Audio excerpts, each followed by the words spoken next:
Hey, Mike here. I just wanted to let you know that you can listen to Dark Poutine early and ad-free on Amazon Music, included with Prime. You're about to listen to a historical episode of Dark Poutine. After episode 149, you will find Scott is no longer with the show. In an effort to maintain continuity and offer listeners as many episodes as possible, we are leaving the episodes in which he co-hosted intact. Thank you.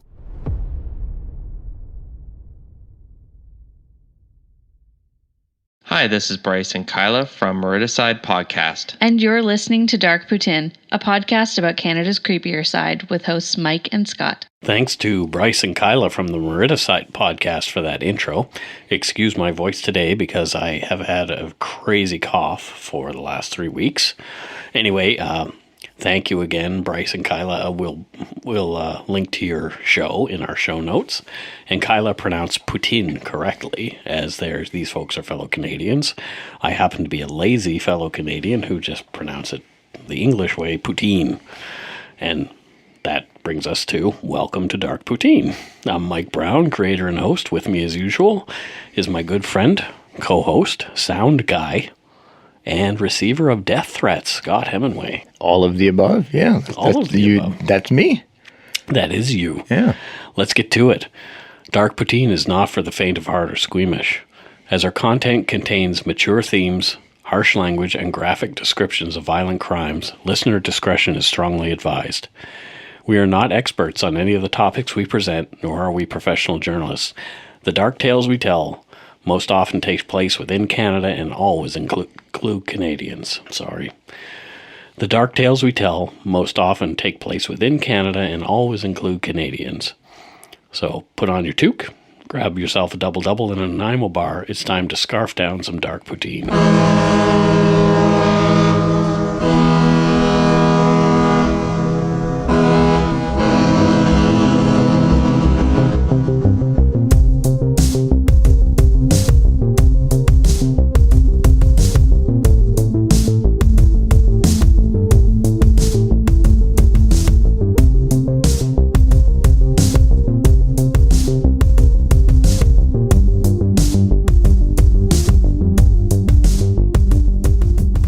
After some hard-learned insights and a bit of perspective, we've changed up the format slightly to keep with our story flow. We'll keep our shout-outs and other business until later in the show. All of our usual content is here. We're just doing it in different order. In this episode, we're taking on a tragic case that happened outside Canada in Fayetteville, Georgia. But we're keeping with the rules of Dark Poutine that I mentioned above. It has to either include a Canadian or have happened in Canada. And this one includes a Canadian. His name was Chris Benoit, also known as the Canadian Crippler. He was a professional wrestler. Over 3 days between June 22nd and June 25th, 2007, Chris Benoit murdered his second wife, Nancy, and their 7-year-old son, Daniel, before taking his own life. Yeah, I had no idea it was a three-day event. Yep. That's just terrifying. Yep. In his wrestling career, Benoit held heavyweight titles in both WWE and WCW, professional wrestling's premier leagues in the United States. When the media grabbed hold of the story, Benoit's crimes became a huge news event. Well, the wrestling world in shock today. Former champion Chris Benoit found dead in his Atlanta home along with his wife and young son. Police now treating the discovery as a double murder-suicide. World Wrestling Entertainment says Benoit failed to show for 2 live events over the weekend, and apparently at least one suspicious text message sent to friends prompted wrestling officials to send police to his house. Wrestling fans were shocked. Chris Benoit's friends and his remaining family were left reeling in disbelief. He carried his son on a pedestal. He loved that boy. You can watch any pay-per-view event. Anytime he went a match, he had his son in the ring with him. And I just cannot fathom the idea that he done anything to this family. Christopher Michael Benoit was born in Montreal, Quebec on May 21st, 1967 to Margaret and Michael Benoit. His family moved to Edmonton, Alberta when Chris was just a baby. When he was 6 years old, he was in a car accident in which his head hit the windshield of the car. He was hospitalized for 3 days at that time with a suspected concussion, or MTBI, which is mild traumatic brain injury. He bounced back and did not show any lasting effects from the incident. I fell down the stairs in my walker. You did? Yes, I did. So the basement stairs, the door would open if you nudged it hard enough, and it opened, and down I went. Holy cow. Water, and I ended up getting conked out when I was a kid. Wow. Yeah, on the cement floor. That explains a lot. Oh boy, does it ever. Yep. Chris became interested in professional wrestling at an early age. His father said he was obsessed.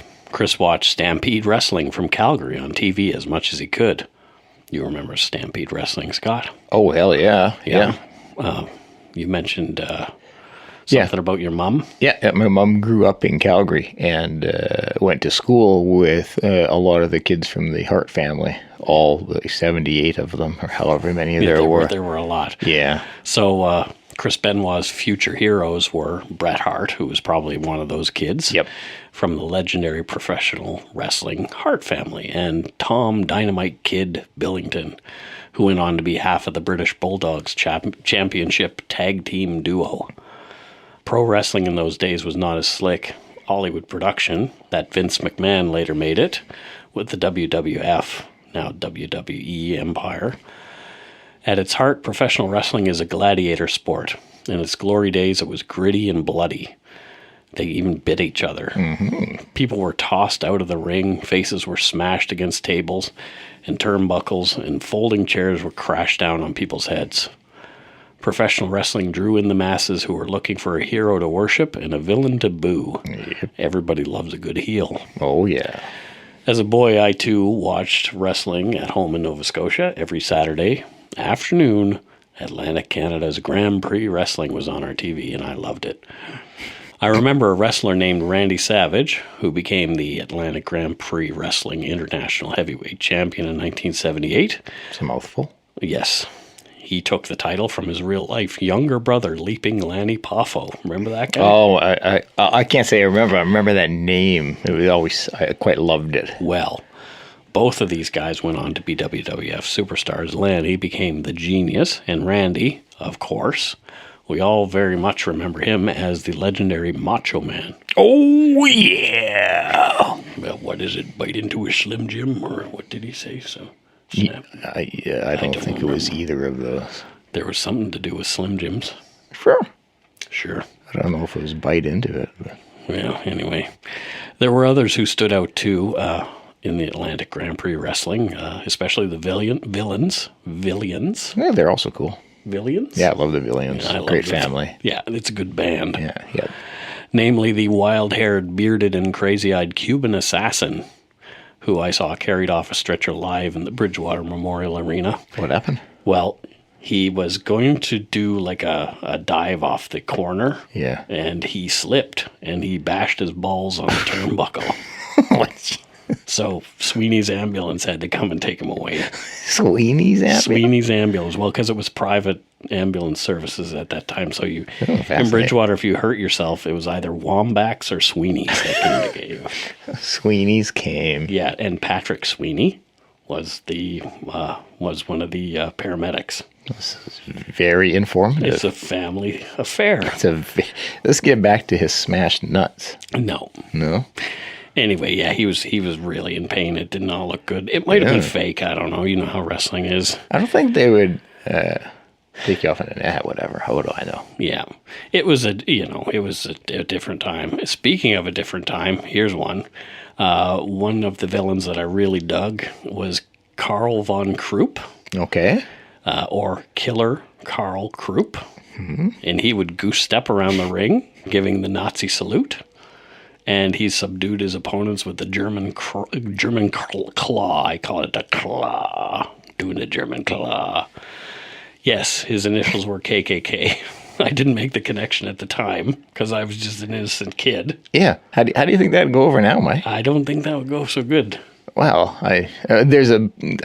sadly, I think there is a percentage out there who would support him now, but it's hard to imagine that was actually like a goose stepping around a he did ring. Yeah, Yeah. So he wore he had his jack boots, and he would just goose step around. But there was all when you go back to those days, there was the Iron Sheik. It was all full of stereotypes. Yep.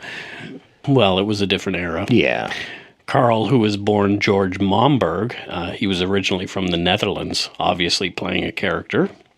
I'm told he was a pretty nice guy, and he lived his final days in an apartment above a pizzeria in Moncton, New Brunswick. And we talked about Moncton in the Mountie Murders episode. That's kind of how I want to go out living above a pizzeria. Sure. Yeah, like easy pizza access. It makes sense. You know what? There's actual logic in your idiocy. You called it idiocy. I did not. I did. No. Yep, you did. Scott doesn't feel good about himself. Well, I'd feel better if I lived above a pizzeria. Certainly.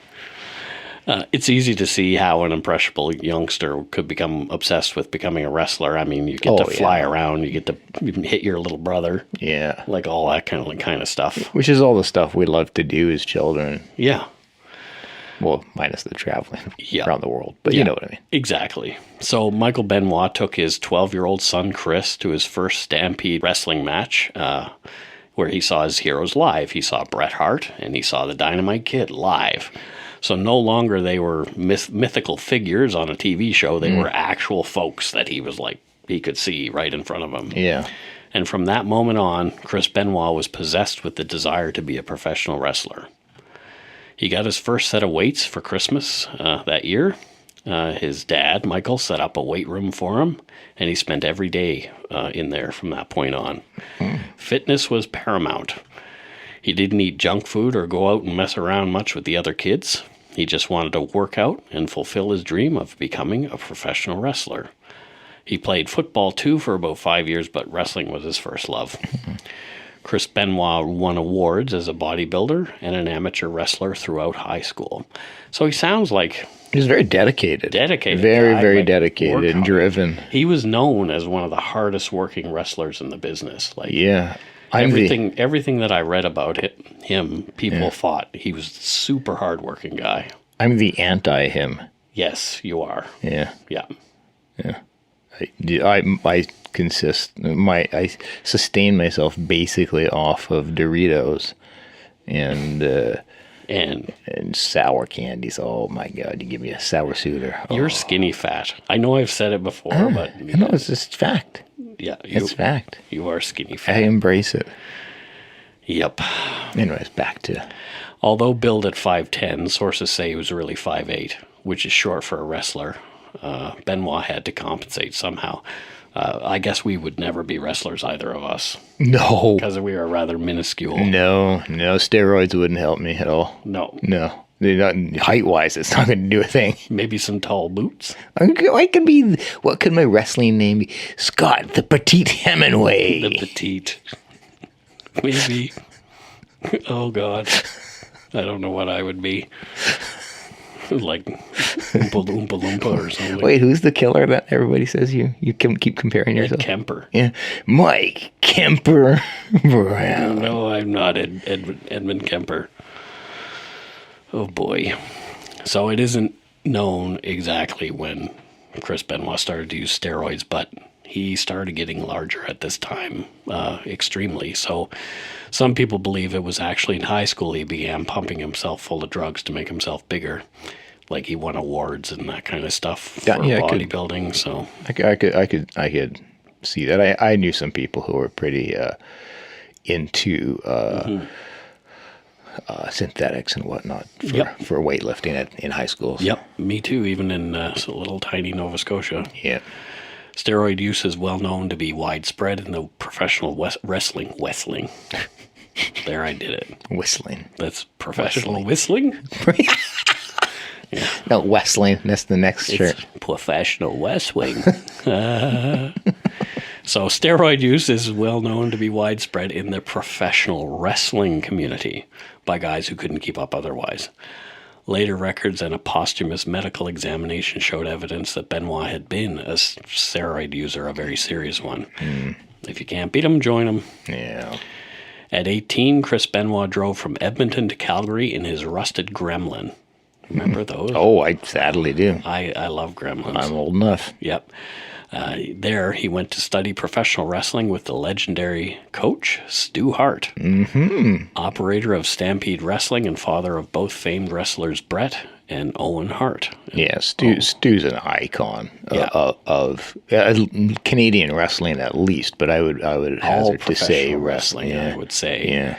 Because, the Hart's training facility in the basement of their mansion, it was known as the Dungeon, and as well as his two sons and the Dynamite Kid and Chris Benoit, Stu Hart trained many other famous wrestlers, and Jake the Snake Roberts was one of them. Yeah, one of my fave. The DDT. Yeah. Yeah. Rowdy Roddy Piper. My all-time fave. Scottish heritage, so that was... I would say Rowdy Roddy Piper is also my favorite wrestler. And little known, well, maybe not little known fact, Ronda Rousey, Rowdy Ronda Rousey. She got her name from Rowdy Roddy Piper. And wow. he actually said you can use it. Of course. Yeah. Yeah, like, have you ever seen They Live? The movie They Live. Oh, I came here to chew bubble gum and kick ass, and I'm all out of bubble gum. That's right. Or Hell Comes to Frogtown, another one. Oh my God, where I so forgot he that. is the last man who is fertile. Oh my God. And they keep his wiener behind a... I know, I remember. I hadn't thought about that movie for 20 years. Well, you can watch it on my iTunes account if you'd like, because I do own it. Well, now.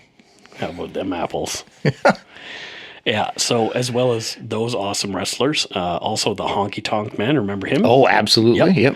Edge Don't know him. And Junkyard Dog. Oh yeah, I love Junkyard Dog too. Yeah, so they were some of the notables who owed their careers to the late Stu Hart. Yeah. Chris Benoit took his first nickname from his hero, Dynamite Kid, calling himself Dynamite Chris Benoit. Very original. Yeah. But, wrestlers aren't known for their creativity, I don't think. If any wrestlers are listening, I don't agree with Mike. Right. I just said that as a joke. I don't need to be killed.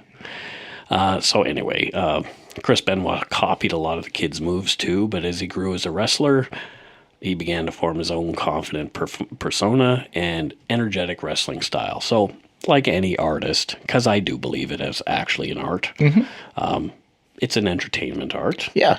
Yes. You do eventually develop your own style of doing things, like podcasting. Yep. Eventually, we will become a podcast that is its own thing, rather than just a ripoff of every other crime podcast. Okay. Don't give the secret sauce away. No, there's no sauce. It's very dry. Benoit won his debut match on November 22nd, 1985 in Calgary, Alberta. Chris Benoit's... I'm not slagging Calgary or Edmonton tonight, did you notice? Yeah, why is that? Because some guy told me to F off on Twitter. Yeah, and where is he from? Edmonton. Yeah. And he's a steel worker. He's a big guy. Yeah. And I said some things back. Mike, leave the death threats to me. Okay. All right? Anyway. So Chris Benoit's youthful energy and athleticism was a hit with Stampede wrestling fans. Mm-hmm. Chris Benoit met and married his first wife around this time, and they had their children, David in 1993 and Megan in 1997. Nice. That was the year they divorced. Oh. Well, Benoit went on to win his first title, Stampede British Commonwealth Mid-Heavyweight Championship. Good Lord. Against Gama Singh. Why can't they just say, I guess they need a title for everybody. Yeah. Yeah, that's so you kind of the way wrestling is. Yeah. Yeah, so Intercontinental champion. Yeah, exactly. Interspecies. Yeah, sure. Interspecies, half alien. Yeah, right. Half wrestling. Alligator wrestling. So he won against Gama Singh on March 18th, 1988 in Calgary. And 89, when Stampede Wrestling was closing up shop, Chris Benoit continued to have the desire to make a name for himself. So he headed off to Japan, to the New Japan Pro Wrestling League. First, he wrestled under his own name.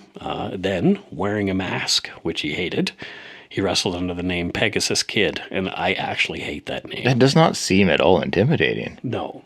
I'm the Pegasus Kid. I know it's not this, but it makes me think of porpoise. And how could a porpoise be intimidating? Well, a Pegasus, isn't that like a A horse with wings? I think so, yeah. I'm a horse with wings. Also not a fearing, It's like a, yeah. like a unicorn. Yep. He's a mythical entity Creature. in Japan. Yeah, perhaps. You've watched Japanese commercials. Oh, I have. They're strange. And I've loved it. So maybe the Pegasus Kid would make sense to them. Yeah, I'm sure there was some relevance. Again, as I mentioned before, he's one of the hardest working wrestlers, was one of the hardest working wrestlers in the business, and he worked his way to the top of the heap in Japan, always with his eye on a return to North America and the now booming professional wrestling business because Vince McMahon, not Ed McMahon, like I said earlier. Yeah, not Ed McMahon. No. Although, who knows? Maybe Ed McMahon had his hands in. He threw some of that McMahon money in there. Right? The Publishers Clearinghouse money? Yeah. Yeah. I don't think that was Ed's actual money. Don't shatter my dream. Between wrestling seasons in Japan, Benoit began traveling home to North America to wrestle in the WCW, World Championship Wrestling, in 1992 and 93. So, this isn't very dark yet. Nope. Right? Nope. He's succeeding in wrestling. He spends the next year in Extreme Championship Wrestling, 1994 to 95. There he develops his moniker as a heel. Mm-hmm. So he's a bad guy. Yeah. And he called himself the Crippler. And later on, he was the Canadian Crippler. Yep.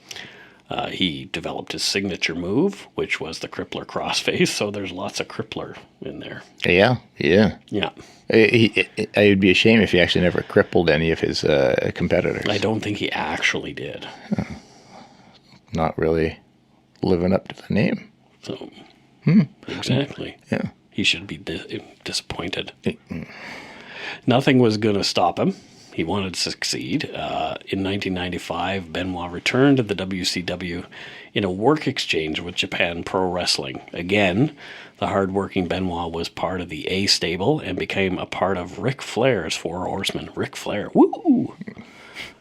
Yeah, I never really wrestling for me was huge for me when I was very young. 10, 11, 12, 13. Yeah. But Ric Flair, that was never a time.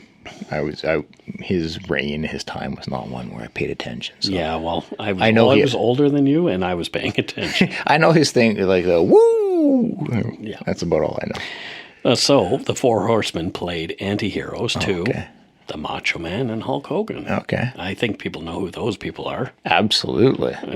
People have seen Hulk Hogan's sex tape, I'm sure. I haven't. You don't want and to. I don't really have the interest. Nope.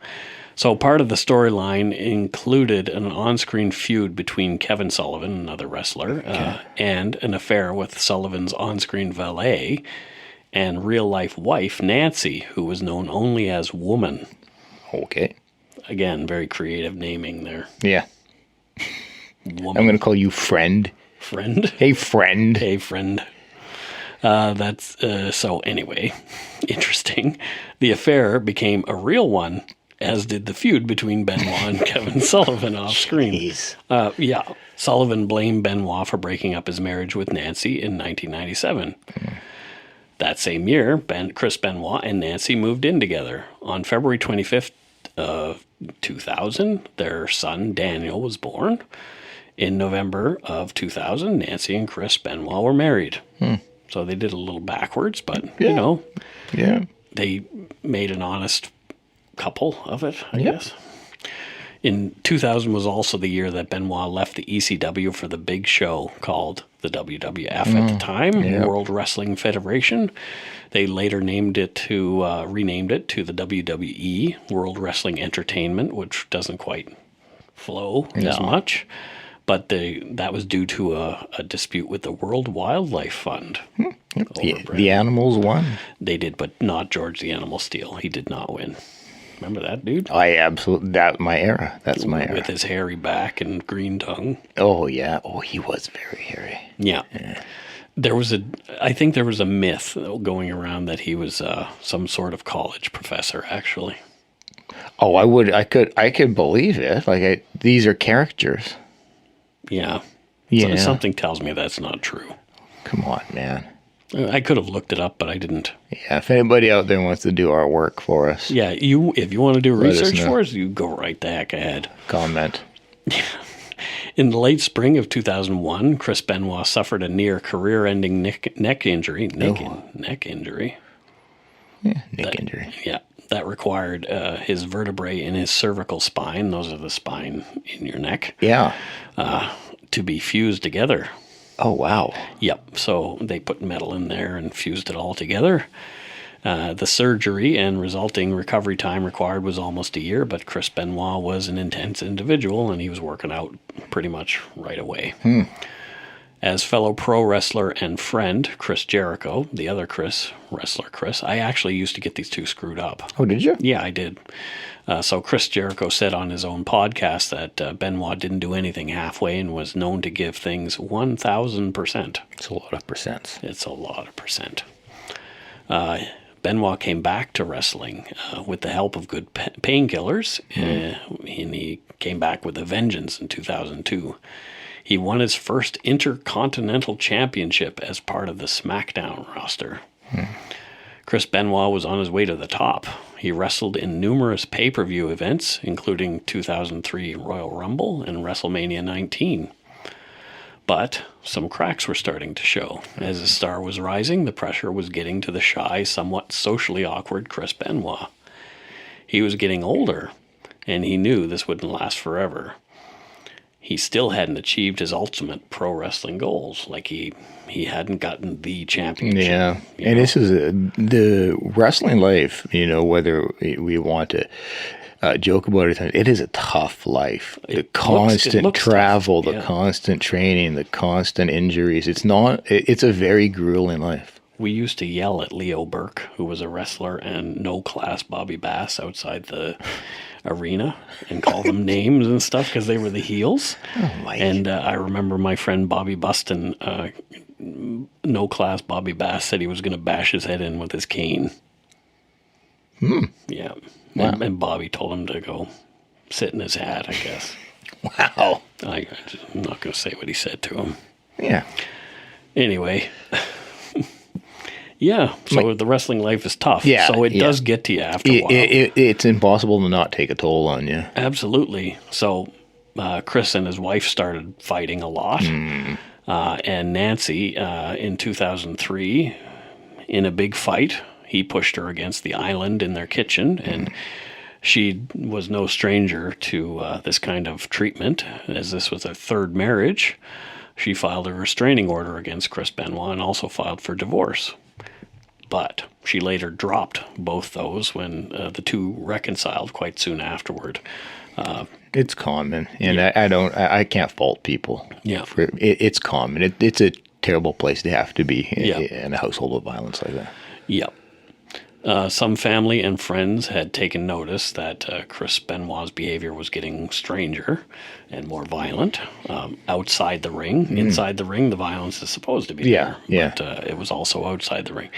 And he was also getting paranoid. I read a bit where That's not good. he would drive different ways to get to the gym where he was going. Every day he would just take a different route, Oh, wow. because he was thinking people Yeah, were following him yeah. and stuff like that. And maybe they were. I mean, he was a famous guy, right? In 2004, Chris Benoit won the Royal Rumble and went on to wrestle Triple H for the heavyweight title in WrestleMania 20 on March 14th, 2004. Benoit made Triple H tap out using his signature Crippler crossface. He was now the champion at almost 37 years old. Oh, wow. So he was up there Yeah. as far as wrestlers go. He was at the peak of his career, but his time on top was fleeting. After winning 2 title defense matches in that same year, 2004, against Kane and Triple H, I remember those guys, Randy Orton dethroned Chris Benoit at SummerSlam on August 15th. Chris Benoit held the lesser title of U.S. champion back in SmackDown, but he was never able to climb back up to the height he had so briefly attained. His star was starting to dim. And it may have been, management had taken notice of his weird behavior too, right? Yeah, that's a good point. Yeah, yeah. Chris Benoit was becoming depressed and did not want to be around people outside of his family much at all, except when he had to be when he was wrestling. To top things off, his friends were starting to die. Oh, no. On November 13th, 2005, Chris Benoit's buddy and fellow wrestler Eddie Guerrero was found unconscious on a hotel room floor in Minneapolis by his nephew Chavo, also a wrestler. Chavo began CPR right away, but Eddie was most likely dead for some time prior to his being discovered. Chavo called Chris Benoit even before calling 911. Benoit and Chavo flushed Eddie's steroids down the toilet, which is common practice between wrestlers who find another one deceased. Yeah, I guess that's kind of, when I say if I die, delete my browser history. Yeah. That's the wrestler version. I guess it would be, yeah. Benoit later said that Eddie was his best friend and somebody he could always confide in, so he was heartbroken. This event is pointed to by some as the moment where Chris Benoit finally began a spiral into deep depression and grief that he would not escape for the rest of his life, and led to eventually what he did. Just 2 months after his first massive loss, on January 28, 2006, Victor Mar Manuel, another mentor and friend of Chris Benoit's, died suddenly of a heart attack. He's the guy who trained him in Japan. Oh. Only 19 days after that, Mike Durham, a.k.a. Johnny Grunge, I love some of these names so much, another wrestling pal of Chris Benoit's, died of an overdose of pills. Wow, that's a lot of trauma to have to process. In a few months. Yeah. At this point, Chris Benoit was feeling destroyed. So many people dying so quickly shook him to the core. Chris kept wrestling, but he felt lonely without his usual traveling companions to lean on. So out on the road after the matches, drinking and maybe do a little bit of carousing. Yeah. Right? Even though he was making in excess of $500,000 per year, he still wasn't happy. He was feeling disconnected and alone. Things weren't great at home either, obviously, if he's doing that stuff on the road. In the summer of 2006, Nancy Benoit left home to stay in a local hotel for a few days after a huge fight. In March of 2007, in a call to Chris's mother, Nancy confided that Chris was not doing the right thing on the road. Oh, interesting. Nancy was sure Chris was cheating on her. Margaret, Chris's mom, promised to have a chat with him that summer when he traveled home to Edmonton. Chris eventually lost his last WWE title match to Montel Vontavious Porter, a.k.a. MVP, in May of 2007. He was on his way out. Benoit's life was unraveling. He'd always claimed that his family was his weak spot and his vice, and I thought that was weird that he would say his family was a vice. Yeah. You know? Anyway. Yeah. Text messages from Nancy to Chris were telling a different story, that maybe family wasn't that important to him. Chris had not returned calls to his son Daniel, who had called him multiple times while Benoit was on the road. I have listened to some of the voicemails of his son talking. I just thought that was way too sad to add to the podcast. So thought of it makes my heart break. Yeah, because his son is saying, "I miss you, Daddy," and all this kind of stuff. Oh. Especially considering what we're coming up on. Oh, that is terrible. As well, Chris Benoit's children from Edmonton were in town visiting, but Chris had not seen them yet. So Nancy texted him, "I'll not accept the steroid-induced roller coaster ride of emotional abuse. Ignoring the problem or running away isn't going to help you face it. You need professional help." There you go. Good wife. Yeah, accurate. Yeah. She also texts, "You are a grown man with 3 kids, and the example you're trying to set is that you grew up watching your dad call your mom names and make her cry? No. Then what gives you the right?" So obviously that's what he was doing to her. Yeah. "Grow up, for mighty sakes." I've never heard "for mighty sakes." Yeah. Get off the stuff. It's obvious. I'm probably not the only one who can see, and we both know the WWE wellness program is a joke. Well, that's We'll talk about that. I'm sure not taken well by the WWE, but No. wow. But yeah. Chris had been seeing a psychologist as part of this program, but Nancy felt that he needed more help. They argued too about money. Obviously, when couples are arguing, they argue about money a lot. Absolutely. Chris's beneficiary for his $250,000 life insurance policy was still Martina, his ex-wife, and his 2 children from that marriage. Oh, I could see why Nancy would be upset about that. Yes, I'd absolutely. be upset about that. Yeah. Nancy admitted to a friend that she was drinking and taking pills to cope with the stress of her marriage to Chris Benoit, who was also doing the same things. Poor lady.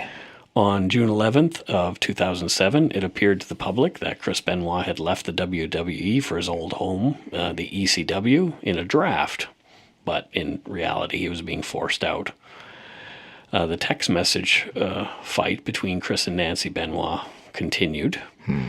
On June 18th, Nancy told her friend that Chris Benoit was abusive. He was picking fights out of thin air. She also said she had a bad feeling and that if anything happened to her, that it was Chris Benoit who'd done it. Oh, to be in a place where you're saying that things are bad. Yeah, and this is also like Nancy. 4 days before things actually happened. Oh, this poor lady. Chris Benoit's last wrestling match was June 19th, 2007. He won. If you're looking for a smoking gun, I can absolutely guarantee you will not find it. In October 2001, a series of letters filled with a deadly powder called anthrax were dropped into the U.S. mail system. What started as an unprecedented case turned into an unsettling mystery. Who sent these deadly letters, and why? From Campside Media and Sony Music Entertainment, I'm Josh Dean, and this is Cover Up Season 4, The Anthrax Threat, available now. On June 22nd, he went to see his psychologist. He gave no indication that he was about to do the horrible things he would do only hours later. And I have a picture of him from that day that his psychologist took of him that I'll post in our show notes. Really? Yeah. I wanted the psychiatrist to take a photo of. I guess he just wanted to. I don't know. Yeah, I've been to many. But it doesn't give any indication on the guy's face what he was about to do. So here's where it all went wrong. At some point that night, on June 22nd, 2007, Chris Benoit subdued his wife on their bed, tied her hands behind her back with a coaxial cable. Oh. Yep. Benoit then wrapped another cable around Nancy's neck. Putting all his weight on her, he drove his knee into her back and strangled his wife to death. He left a Bible beside her. So here's this wrestler, and like she's like a little person. Yeah. You know, like she was a wrestler herself, but she wasn't a large woman. Yeah. Oh man. Yep. Poor girl. The timeline over the next 3 days isn't entirely known.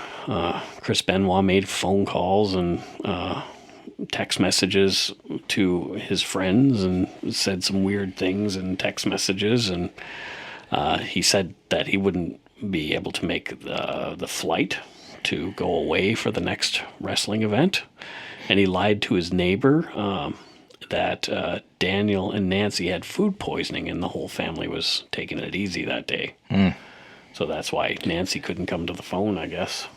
But there's also such a strong indication of premeditation in there. Yep. Well, at least trying to cover it up, Yeah. kind of thing. Yeah. But, yeah. So, so it's not entirely known when 7-year-old Daniel Benoit died. It's thought that it was on Saturday morning, so the morning after his mother was murdered. Daniel was sedated heavily with Xanax before he died, and he may have even been unconscious when he was killed. The cause of Daniel's death is horrific. Due to the bruising on Daniel's body, police believe that Chris Benoit applied a modified version of his finishing move, the Crippler, to the boy, who died of asphyxiation in his father's sick embrace. Oh my God. I don't have many words. I mean, Nope. Poor child. Yep. Poor. According to the book Chris and Nancy by Irvin Muchnick, at 3:49 p.m. on Saturday, Chris Benoit did a Google search for the word Elijah. Coincidentally, that was the first name of Elijah Burke, the last wrestler Benoit had been in a match with on the 19th of Is June. an odd coincidence. Yeah. At 4:02, Chris Benoit clicked on a page about Elijah the prophet. And this is from Muchnick's book. The New Testament book of Kings, chapter 17, tells the story of Elijah being sent to a widow.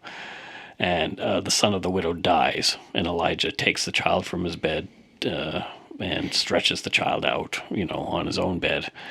Elijah pleads to God to restore the boy's soul to his body. Yahweh listened to the voice of Elijah, and the soul of the child came into him again, and he revived. Elijah took the child and brought him down out of the chamber into the house and delivered him to his mother. And Elijah said, "Behold, your son lives." The woman said to Elijah, "Now I know that you are a man of God, and that the word of Yahweh is in your mouth is truth." There's so much in there, right? Yeah, there's so much to unpack in there. But it was clear, if you think about it, what he's doing, he's probably feeling guilty about what he's done. Well, there's always the remorse. Not always. There's typically the remorse felt when is a family a familicide. Yeah. Well, but also it's almost like so he's putting himself in Elijah's shoes and kind of making himself to be this hero almost. Like I'm going to save my kid. Yeah. The fact that he left another Bible beside his kid is it indicates to me that he was feeling a lot of remorse and guilt. Yeah, and he's probably justified what he's doing in his head by I'm sending them to God. They're going to be with God. I'm giving them peace in a way to kind of justify these horrible things he did, and they were horrible. Yeah. So, Chris Benoit himself was found by police on the afternoon of Monday, June 25th, 2007. They'd been sent to the house to complete a welfare check on the Benoit family as Chris had not shown up for work. Obviously, if an entertainer doesn't show up for work, the show must go on, so they had to replace him with somebody in the moment. Yeah. But anyway, the same neighbor that he had lied to had entered the house at the same time. She took care of their dogs while, for the police because the dogs were barking. And she found Nancy and Daniel dead in their respective beds, but she was afraid to go into the basement. And apparently it was very stinky in there because of the smell of decomposition. Well, this poor lady having to see this. Police were the ones who went into the basement, and there they found Chris Benoit also dead. He'd hung himself from his weight machine, and he'd made sort of a weird contraption out of weights and cables and put it around his own neck in a configuration that ensured maximum force applied to his neck as quickly as possible. So, that's how he killed himself. A large empty bottle of wine laid next to him. Another Bible was on his weight machine nearby. Later on, Chris Benoit's father, Michael, said he had a handwritten notation in there saying, "I'm preparing to leave this earth."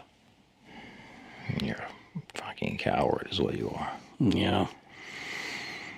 The news media got a hold of the story, and it quickly spread like wildfire. Even Benoit's family in Canada heard it on the news before receiving official word. Oh, that's terrible. Right?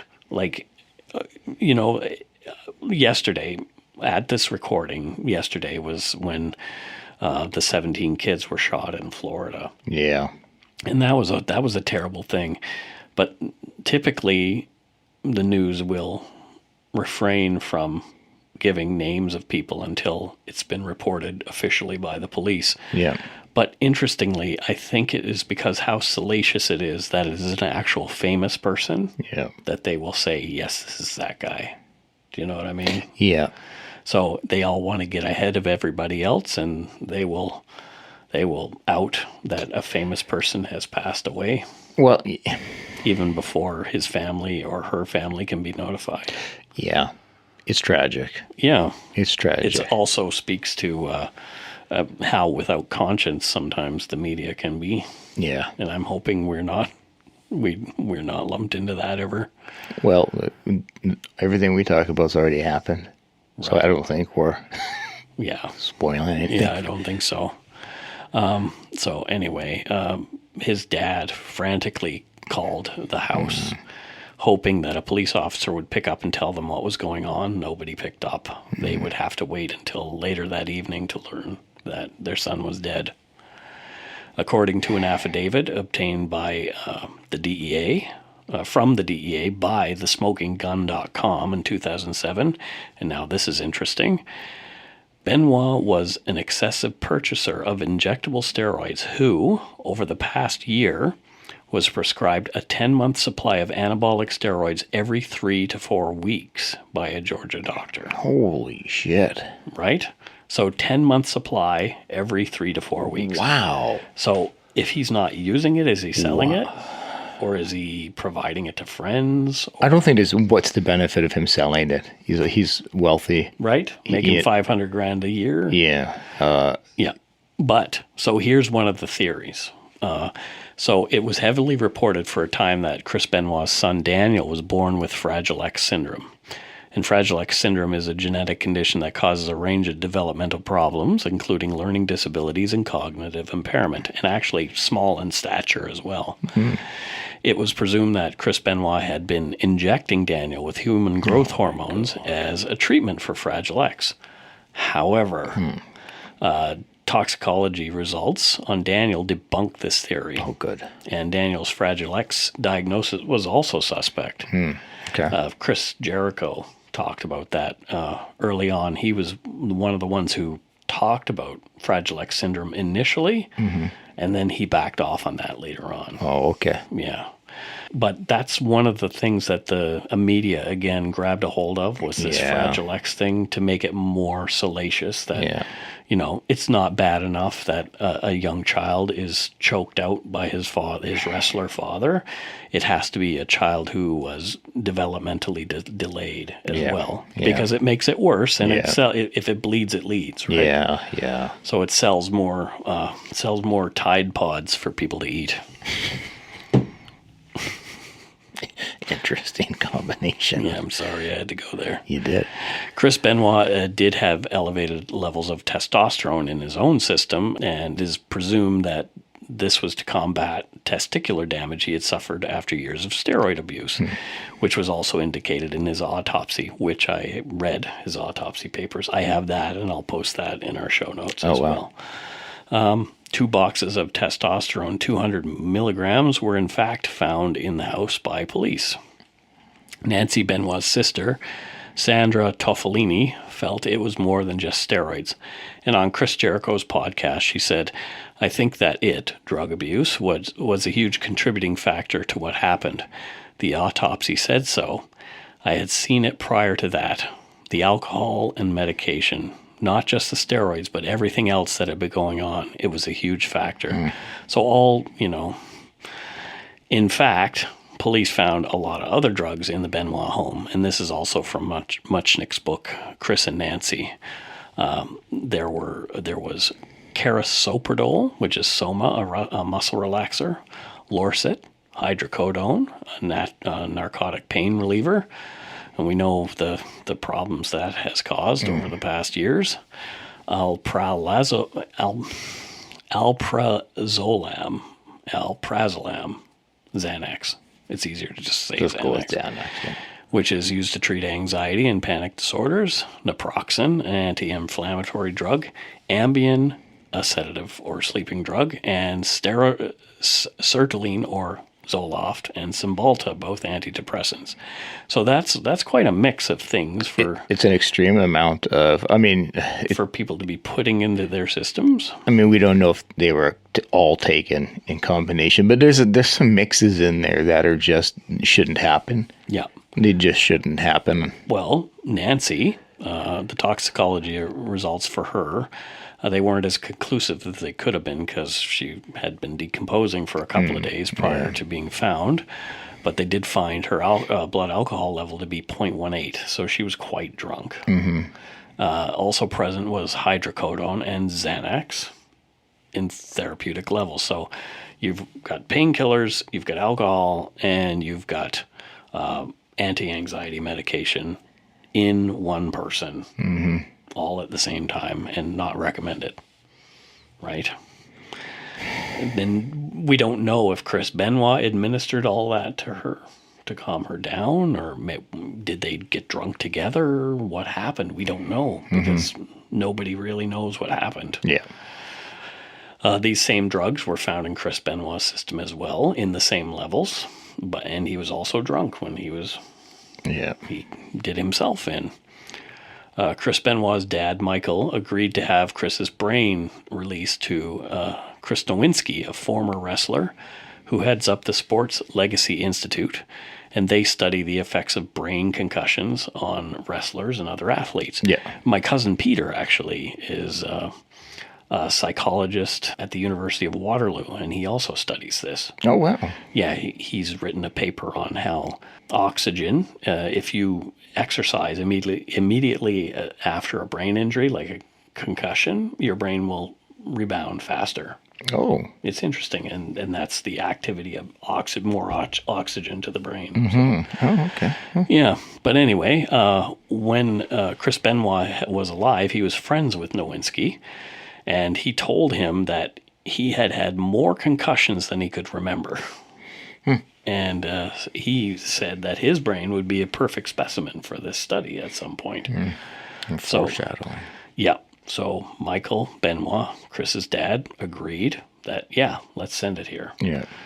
So they wanted to determine if Chris had suffered from CTE, or chronic traumatic encephalopathy. And apparently the only way they can really tell is to physically examine your brain. That's what I've heard, Yeah, it's been, it was popularized recently by that Will Smith movie, Concussion, and there's been a lot of like 2020 and those kind of things on it. Yeah. So what CTE is, it's a neurodegenerative disease found in people who have had multiple head injuries. Symptoms may include behavioral problems, mood problems like anger and depression, and problems with thinking. This typically does not begin until years after the injuries. It also gets worse over time and can result in dementia. It's unclear if the risk of suicide is altered, but as depression is a side effect, it does follow that it might be elevated. Yeah. And upon examination, guess what? He had CTE. Chris Benoit's brain was found to be the worst case of CTE they had ever seen. Wow. Up until that point. Wow. And interestingly, the media didn't really report that much. Yeah, I don't remember. I remember CTE being a part of the discussion. I don't remember hearing the severity of what he was found to be diagnosed with. Yeah, so, wow. This could definitely have contributed, along with steroid, drug, and alcohol use or abuse, to create the kind of brain where believing the murder of your family is the right thing to do. Yeah. I mean, it's like a combination of things. Yeah, I'm uncomfortable with a lot of. I'll talk about it at the end. No, you can talk about it now. Well, I'm uncomfortable with I'm conflicted throughout this story because there's a lot to empathize with in regards to him, in regards to a very damaged individual, physically, mentally suffering from. But he did some monstrous things at the end. And part of me gets uncomfortable with things like CTE and depression and whatnot, because it almost can sound like it's a justification for what he's done. Well, let me finish. Yeah. Okay. Okay. Yeah. Let's move on. So here's the thing. Yeah.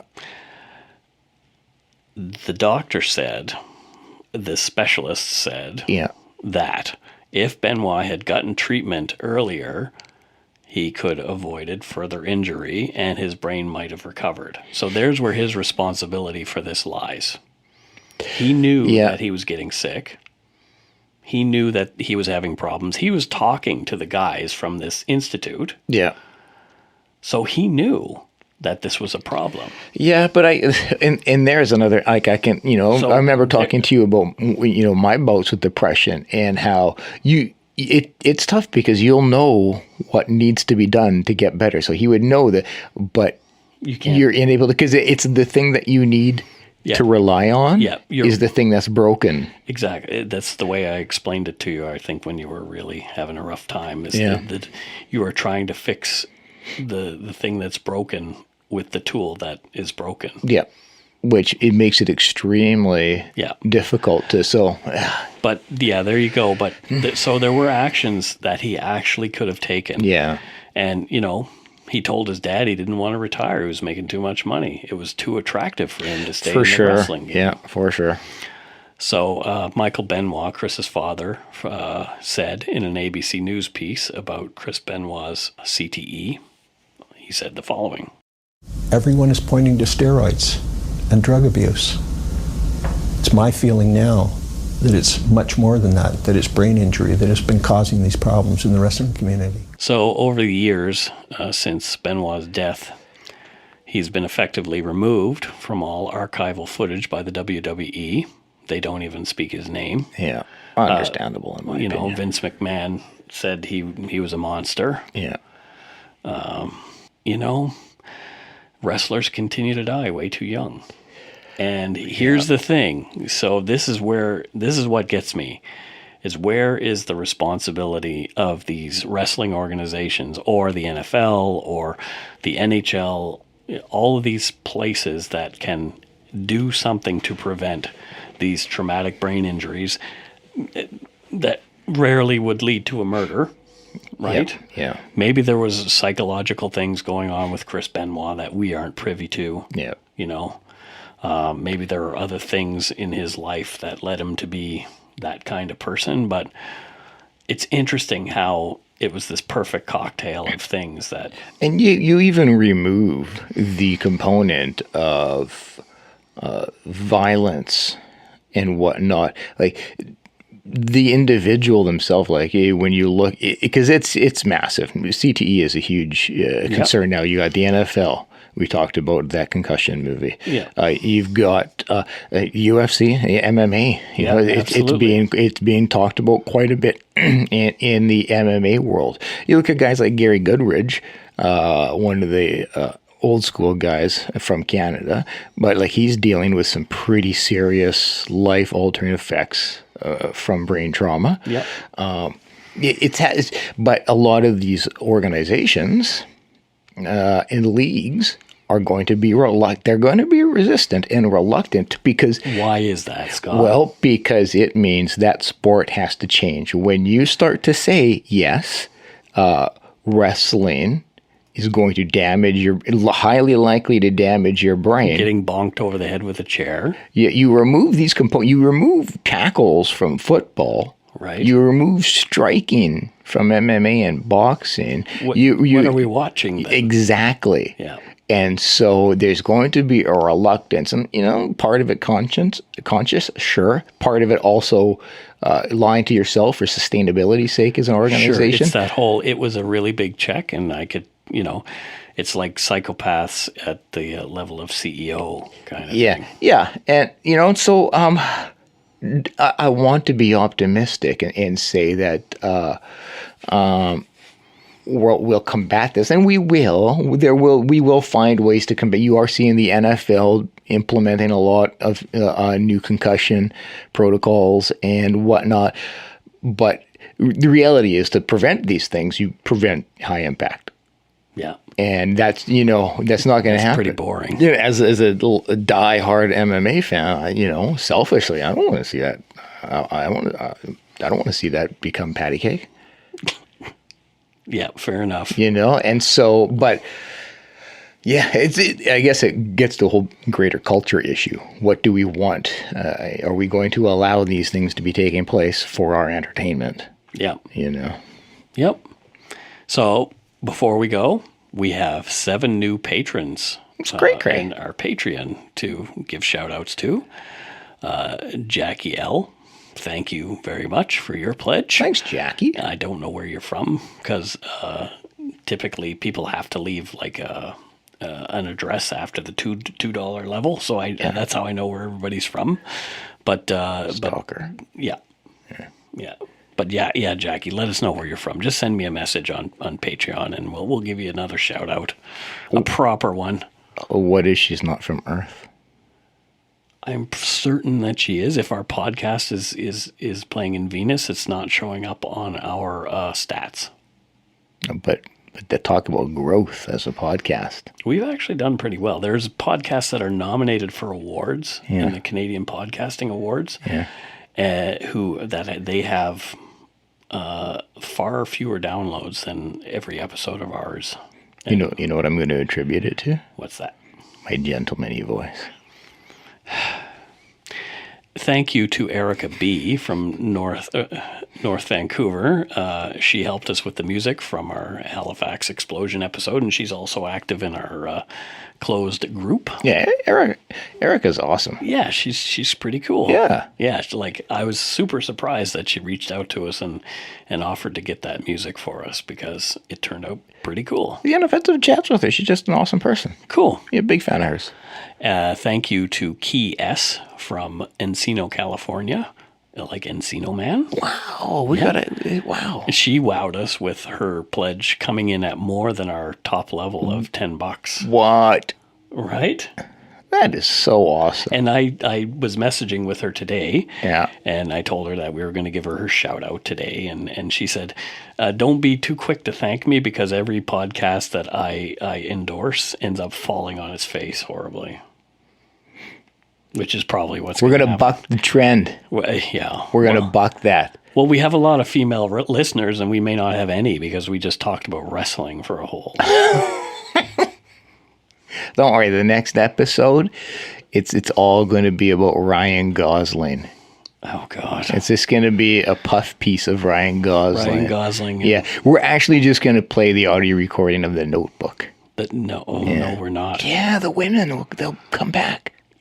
Will they? Yeah, the ones who left from wrestling will come back for them. So we're sorry about this wrestling episode. I mean, I thought because, well, okay, I'll give some background. We had another episode. Yes. And I'm not going to say why we didn't do it, but out of sensitivity, we decided not to do that. Yeah. Yeah, it was just, I felt after some communication I had with somebody, I thought it would be a very insensitive thing to proceed with that. Yeah, episode. we try our damnedest to always respect the victims. We joke around. Yeah. Absolutely. We joke around. We have some fun. Again, it's the juxtaposition of you either laugh or you cry, and we want to bring I want to entertain some people. levity to tragedy. We don't want to be a dreary thing. Yeah, we're not emo. We're not full ego. You haven't seen Scott's hairdo. Oh, that's not emo. That's just disheveled. But we try so hard to make sure that we are never belittling, making fun of, insulting the victims.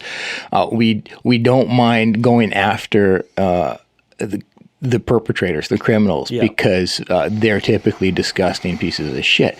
But we try to make sure that we respect the families incredibly. So if we run into situations where the right thing to do is to hold off on a podcast. Yeah.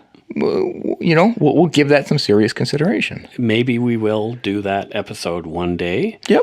But I just, out of consideration for that person, I just thought this isn't the right time. Yeah. I had some conversation with Beck, who's the wife of Tyler of Minds of Madness, and she really helped me get some perspective on it. Oh, so, good.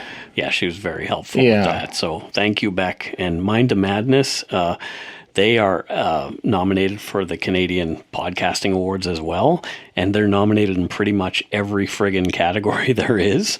So go and vote for them because they are great. They are awesome. We weren't nominated, but whatever.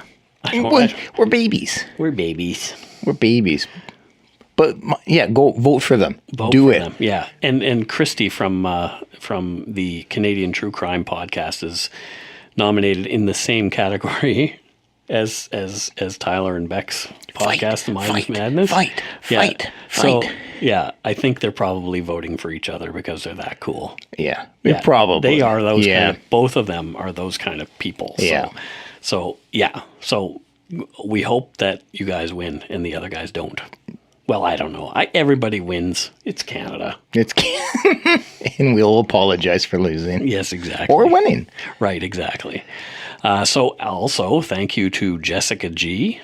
From South River, Ontario, for becoming a patron. Thank you, Jessica. To Kyla B., also from Toronto. Oh, thanks, I'm Kyla. very surprised with all the Maple Leaf slagging that we've done, that anybody from that area would pledge to us. Well, but that's how much the Maple Leafs are loathed, that even people in Maple Leaf territory loathe them. So next is Scott going to be told to F off. So also, thanks to Joanna B. from Melancton, Ontario. I really hope I pronounced that right. If I butchered it, you can leave a message at darkpoutine.com/message with the correct. Oh my God, I can't even pronounce pronunciation. I just did, actually. Yeah. Thanks a lot to Megan B. from Decatur, Georgia. I like to say Decatur. I love the name Decatur, Georgia. I don't know what it is, but it's always... She also came in at our top level of support. So awesome. Thank you to Megan B. from Decatur. Decatur. Are you going... Is Georgia close to Tennessee? It is, isn't it? I'll say yes. Yeah. It's southern. Sure. Yeah. So maybe, Megan, if you're going to CrimeCon, I'm going too. Come say hi to me. Scooter here isn't going, but, he's at home making body pillows. I got a brood to of spiders? raise. No. Spiders. No, there's been enough spider talk today on our... Oh, yeah. On our group. No. We don't need any more spiders. No. I don't like spiders. But I want it one more time. Decatur. Yeah. Decatur, Georgia. So, and Peoria. That was that other one that we... I remember. Right? Pretty appropriate joke included. Thank you so much for your pledges. We really appreciate it. We do. I am planning on more content for Patreon subscribers coming up once things settle down at my day job very soon. My day job is about to settle down very, very much. I don't know when that's going to happen, but it should be soon. And I will have a lot more time on my hands. Voluntary. Yes. It's voluntary time on your hands. I am a very, very lucky person. Yes. Yeah. So, yes, podcast fans, you are going to get a lot more poutine, I do believe. Mm-hmm. And so, especially our Patreon folks, you will be getting some extra stuff. You're going to get full of Mike. Well, I don't know that. I don't think that is even appropriate. So if you want to donate to us even after this horribly hacky job at Patreon shoutouts, you can do so at patreon.com/darkpoutine. Or you can send us donut money via PayPal at our email, darkpoutinepodcast@gmail.com. And we will seriously buy donuts. Yep. We'll send you photos. Send photos of Scott with like eating donuts. Yeah. Yep. He needs more donuts. We'll do it. Check out our website, www.darkpoutine.com, for show notes and for other cool stuff. If you have any stories, ideas, questions, comments, or just want to say hi, you can leave us an email at darkpoutinepodcast@gmail.com. Or you can leave us an internet voicemail from your PC or your Mac or whatever, but not your phone, because apparently it doesn't work by your phone, at darkpoutine.com/message, like I mentioned above. And that's our speak pipe. And we'll play it on a future episode. So if you leave us a message, we will play it, just like we did Adam's. I wonder if our Twitter fan, who maybe he's got a message for you, an audio message he'll leave for you. Everybody but him. Yeah. It'll be a short message. It would be 2 words and one of them is off. Yeah. Hey, Mike Brown. F off. Yeah. That was his message. Yeah. I probably, it was the Mark Twitchell episode, I'm sure. Yeah. You did go hard on Edmonton but and the Oilers. Coilers. I'm kidding. Like, I honestly think that all of the Canadian teams are great. You're just kissing ass now. Nah, yeah. You're just kissing ass. I don't really. No. The Leafs suck and the Edmonton Oilers don't. They're doing their thing. And I hate the Flames. The Flames. Yeah. So, you can follow us on Facebook, Twitter, and Instagram. Just search for Dark Poutine and tell your friends about us. Especially fun is we've mentioned is our closed Facebook group. So if you like weird GIFs, you can come there and you can see some weird GIFs. And Scott and I are both active there. So if you ever want to come and chat, then we kind of hang out there. Well, being gainfully unemployed, I have buckets of time. Buckets of time. To gif it up. GIF it up. You can subscribe to us on your podcast, your favorite podcast directory, like iTunes Podcast, Google Play, Stitcher, TuneIn, and Spotify, and at our host, Podbean. If you have any issues listening to it, reach out to us. We'll see what we can do to help. Absolutely, because some people have said it doesn't work for us or whatever, and there's always another way. Yep. Just reach out and we'll help you out. We will even email you an episode if you really want it that badly and nothing else works. I will email you an MP3. We will bring donuts to your home. Don't sit down in front of a fireplace at night. There goes all our Patreon. And it's nice. Those are our $50,000 contributors. Yes. We'll get airfare, you know? Right. Even if you're in Vancouver, I'm still flying. If you come in at $50,000, we're coming to your house with donuts. Yeah.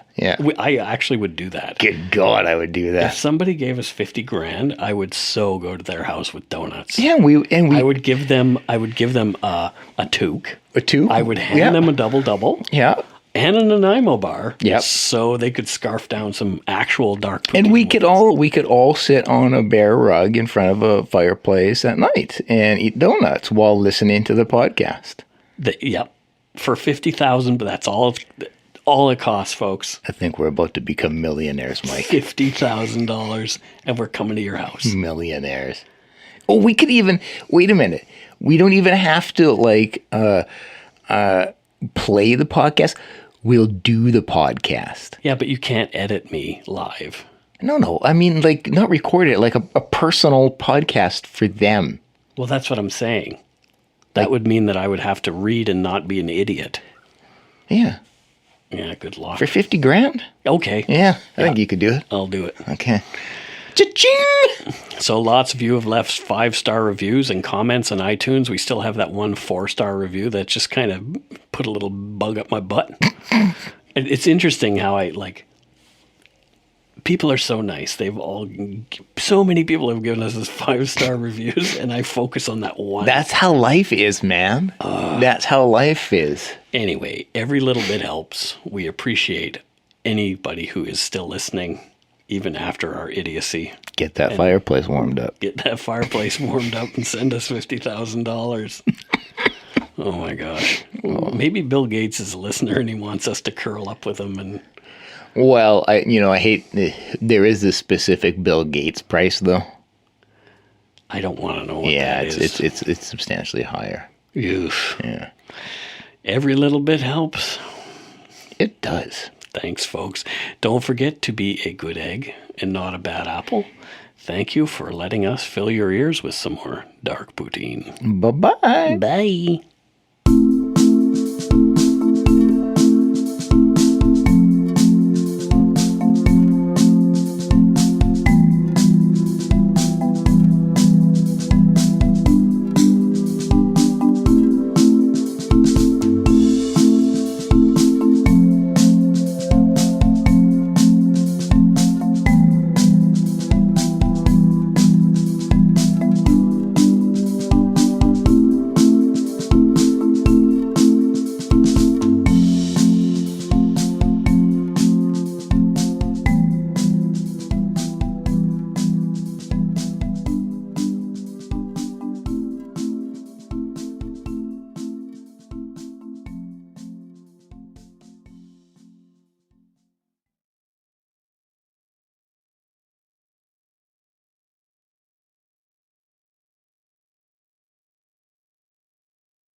I said to my parents, don't trust her. They wouldn't listen. Every family has a secret. Joy Delaney, mother of 4, is gone missing. From the author of Big Little Lies comes a chilling new mystery to W. You were an emotional chaos sinkhole, Amy, and I'm sick of it! Starring Annette Bening. Nobody can break your heart like your own children. And Sam Neill. She will come back. Here we go. Strap in.